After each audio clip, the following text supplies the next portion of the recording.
So after Morgan was kicked out of the band for not showing up to any practices or babysitting his kittens every single day, we tried to bring in Chris Gaona.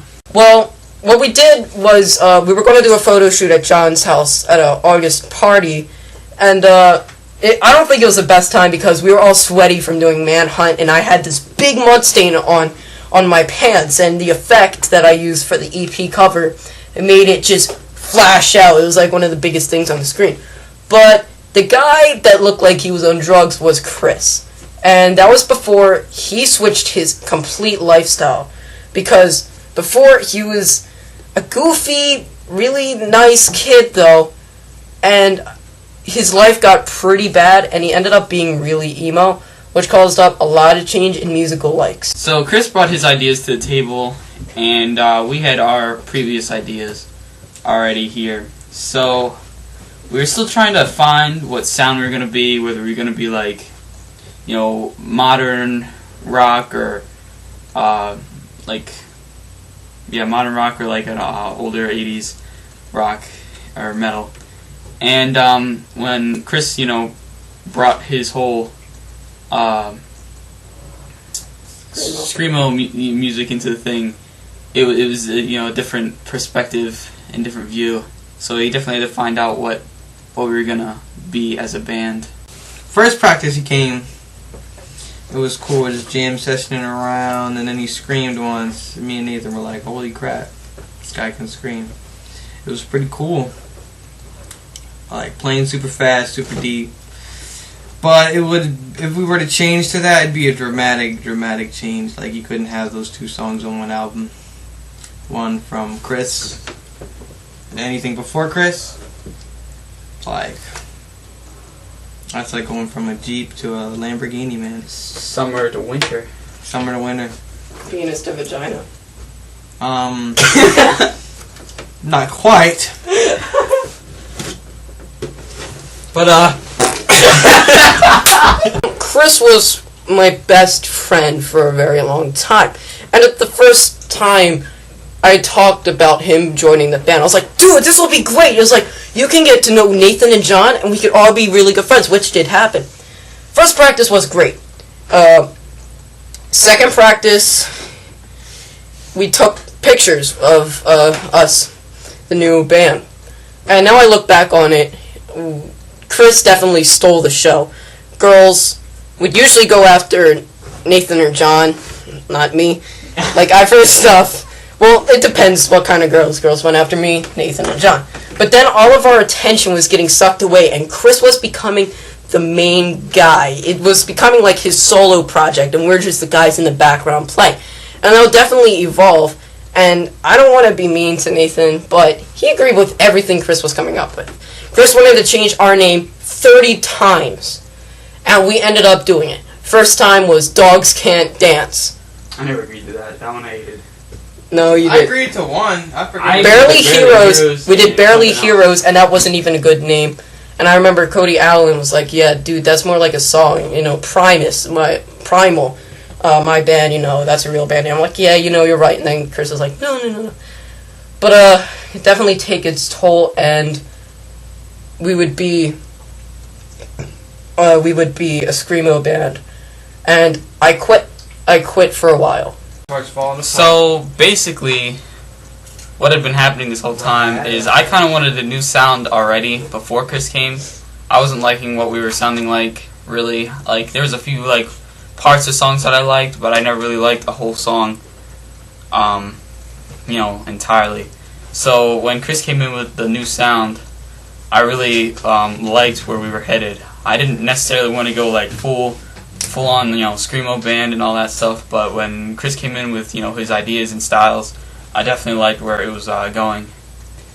But then, we started having issues with, what the band was really about, what kind of genre we would be, and, we tried to, make so everybody would agree. But it didn't really work out, and, when I heard James was quitting, which he actually wrote me a lovely note about him quitting. Did I? Yes, you did. Oh. It's okay. I remember that. Yeah. I was like, oh man, I don't want people to, quit and then lose friends over, just having different style issues. Basically, I, tried to make my own band with Chris, and that didn't go too far.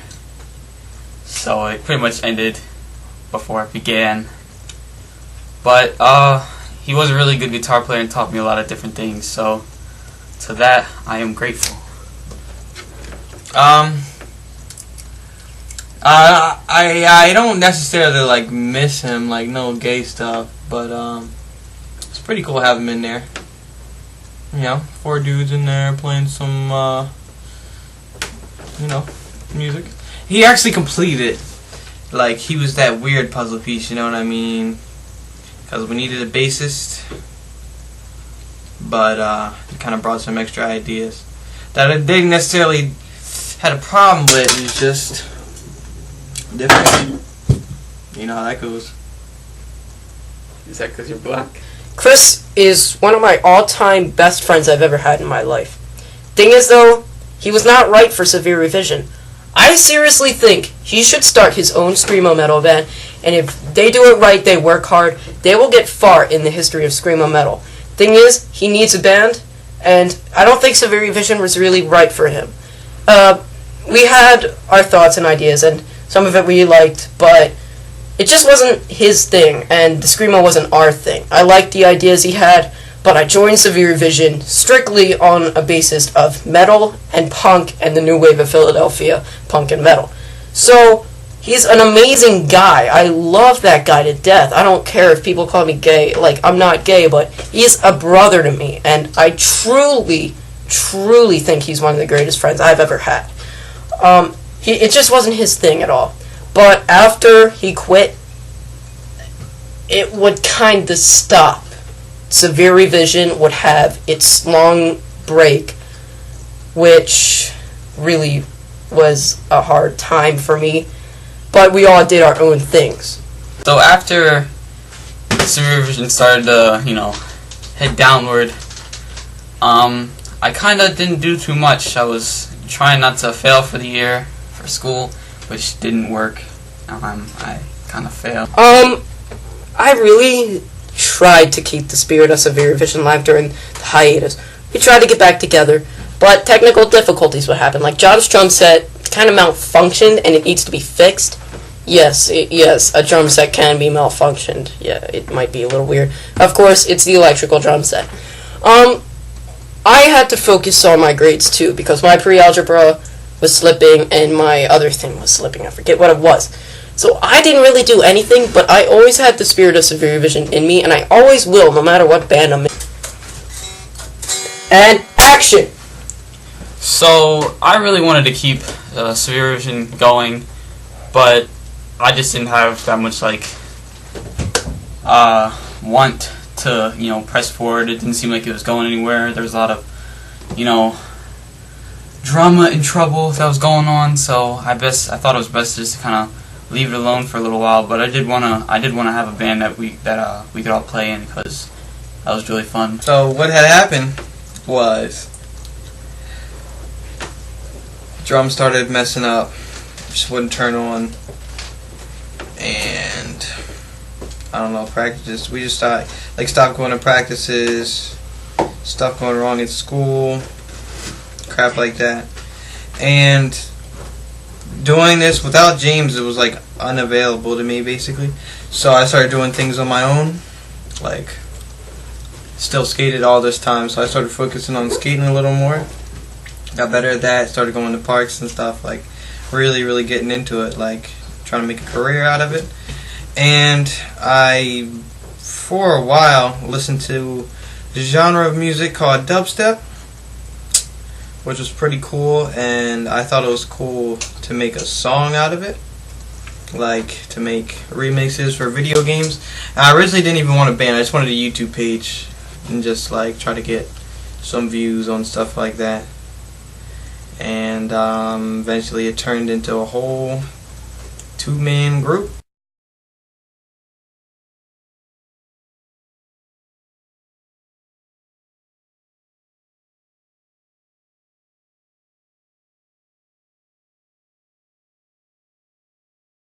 Dubstep. Oh, yeah. It's not my favorite. Other musicians in the past work so hard just to get recognized, just to have a fan base. Even though with the internet today you think it'd be easier, but it really isn't. Because you make music that you work on so much, and you post it on the internet. You hope that people are gonna like it, but they don't. Because your thing might not be what they're looking for. They're looking for big, epic techno music that you do with a computer. I've heard somebody say, I told them, I play guitar, I write my own music. I've heard somebody say, ew, you still do that? Why don't you just do it with a computer? Because I'm not a talentless moron who thinks I can play, I can make... First time I ever heard dubstep was at school, and Brigitte over here next to me listening to something in her headphones. It sounded like a bunch of machines and bass going on crazy. So I asked to listen, and just listening to it was one of the coolest things I've ever heard. It was just like the drops and the way the bass was. It just like I couldn't stop listening. It was just like just an awesome, feeling when you hear it. But the reason I wanted to kind of get into doing it was because it was a lot easier than getting together with a band. It's kind of separate, even though it's a 2-man project right now. It was a lot more separate than together as a band. So it was a little bit more easy in that way. Definitely there's things harder and easier in it, but yeah. Also, there are many different styles of dubstep. Sorry, James, but you were a little off there. I can't list them all off the top of my head, but there's like grime step and this artist called Borgor, which I hate. That's the only dubstep I probably hate, other than the really crappy artists. But I think his things are just not even based around good songs, just making lyrics and putting a little bass in there. But I think it's just you have to find what you want to hear in the dubstep, and there's a dubstep for everything. Just whatever you like, you can probably find a dubstep for it. So it works for everybody except for James, apparently. Alright, go. Just pick my nose like right on the thing. Alright, anyway. Well, action. Honestly, I like... Go ahead. What? I was talking to you. Go ahead. I like all the genres of music that we played before, but it was like the style, I guess. I'm not the one to be like a freaking like hipster faggot. Hipster faggot. But I don't know. Like the style of dubstep was just free because it was so new. It was just whatever. And how'd you come up with the name? The name? I got this penny from Alex in composition class. I was tracing it around, and I was like, "Oh, this looks like a little Saturn sign." I already thought of the idea, but I didn't know what to call it anything, and so I decided to call it Saturn. It's one of the most dubstep artists, though. It really is memorable. Mm-hmm. I think it's the logo. A good start. And dubstep. I mean, I never played dubstep before, but it was sort of like electronics, where I could just sit in my house and do it all. Just like where stuff was easily mixed pretty much over, and it got pretty views when we first just like shot, so I've been just kind of sucked in